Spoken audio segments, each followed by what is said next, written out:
American لوگ جو Pentagon کا سلوگن ہے، لوگو ہے، اس کے ڈائس پہ کھڑے ہو کے شہباز شریف سپیچ کر رہا ہے اور ٹرمپ ساتھ میں کھڑا ہو کے جناب اس کو اپریشیٹ کر رہا ہے، کلیپنگ کر رہا ہے. اور شہباز شریف نے جس طرح سے قابو کیا ہے ڈپلومیٹک طریقے سے ٹرمپ کو، اس نے کسی کی وہاں پہ ستھن اتاری، کسی کا پجامہ اتارا، کسی کے ناڑے کو چھیڑا، لیکن شہباز شریف کی ہر لمحہ وہ تعریف کرتے نظر آئے. عبداللہ ملک صاحب، یہ جو کریڈٹ ہے، اور پھر فیلڈ مارشل کا ہر جگہ پہ تذکرہ کرتے ہیں، 7 جہازوں کا ہر جگہ پہ تذکرہ کرتے ہیں، اور پھر انڈیا کا سفیر سامنے بیٹھا ہوتا ہے اور اس کو مخاطب کر کے بھی یہ بات کرتے ہیں. تو اس پاکستان کی خارجہ پالیسی تو اس وقت چھائی ہوئی ہے سر.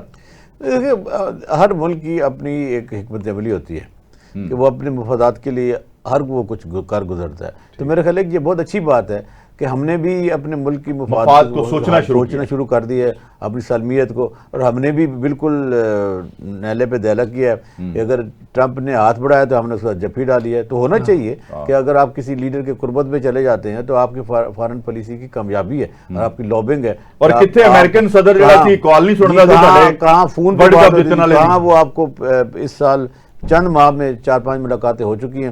اور یقیناً وہ ہر امریکہ کا صدر ویری امپورٹنٹ ون ہے.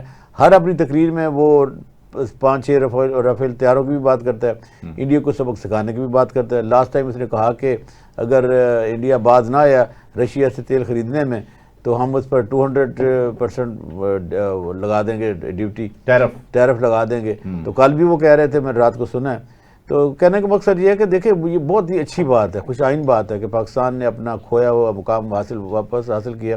ہم آئسولیشن میں تھے اور ہماری کی فارن پالیسی کی بہت کچھ ناکامی بھی کہہ سکتے ہیں، کچھ سستی بھی کہہ سکتے ہیں، نااہلی بھی کہہ سکتے ہیں، لیکن ہم نے وہ چند ماہ میں ایک اچھا مقام حاصل کر لیا. اور وہ بنیادی وجہ یہی تھی کہ خطے میں جو اسٹیبلٹی ہے، جو امن کے لیے جو اقدامات ہیں، پاکستان اس چیز کے باوجود کہ انڈیا نے اگریشن کیا، ہم نے پھر بھی محبت، صبر اور سر تسی وہ حذف کر گئے ہو.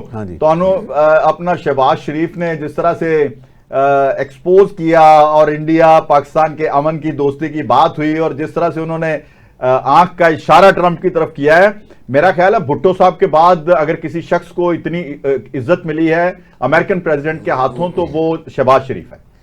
دیکھیں، ابھی ایک چیز تو شہباز شریف صاحب کو نہیں کہنی چاہیے، انہوں نے پتا اتنے پہنچ جانا جتنے نہیں پہنچنا چاہیے. ایک چیز تو نہیں کہنی چاہیے کہ جو امن کا نوبل پرائز ہے وہ ہم نہیں کہہ سکتے، اس لیے کہ سر کینٹ کی رجے ملے نہ ملے، ٹرمپ کے ہاتھوں پر بھی فلسطینیوں کا خون ہے. کیونکہ جب بھی سیکیورٹی کونسل میں پابندی کی بات ہوئی تو امریکہ نے ویٹو کیا.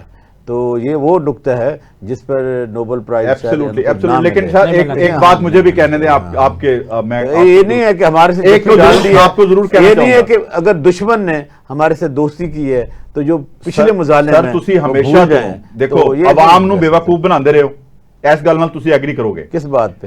عوام کو آپ بیوقوف بناتے رہے ہیں، ہمیشہ آپ نے بیعت امریکہ کی کر کے رکھی ہے. تو ابھی بھی ہم بیعت کرتے ہیں. ہاں تو یہی تو میں بات کر رہا ہوں کہ اگر ہن ظاہر کر دیتی ہے تو ایسے کی ہو رہے نہیں، تسی تے فار ایور امریکہ دے نال ہم کھل کے سامنے آ گئے. ہاں تو ٹھیک ہے سر، یہ تو ٹھیک ہے، یہ کریڈٹ دے نا، پھر کھل کے کھڑے ہو. میرے کہنے کا مقصد یہ ہے کہ جو ٹرمپ ہے وہ بڑے انپریڈکٹیبل ہیں. آج اگر وہ ہمارے دوست ہیں تو کل دشمن بھی ہو سکتے ہیں.